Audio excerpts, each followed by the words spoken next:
sormuş. Hepimizin burnundan düşmüş. İmkansız. Çok yanar dönersiniz. Bakar mısın kardeş? Sen niye bana benziyorsun ha? Sana hiç benzemiyorum. Sen bana benziyorsun. Sen neden bana benziyorsun?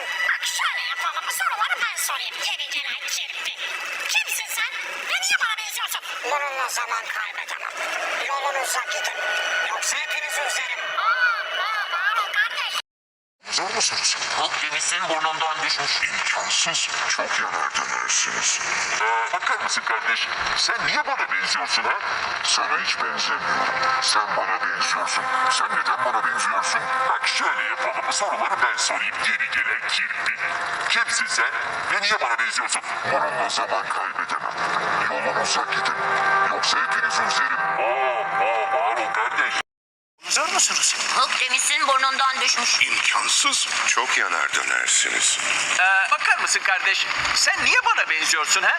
Sana hiç benzemiyorum. Sen bana benziyorsun. Sen neden bana benziyorsun? Bak şöyle yapalım. Soruları ben sorayım. Geri gelen kirpi. Kimsin sen?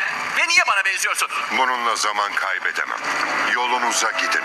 Yoksa hepinizi üzerim. Bağır ol kardeş. Akdeniz'in burnundan düşmüş. İmkansız. Çok yanar dönersiniz. Bakar mısın kardeş? Sen niye bana benziyorsun ha?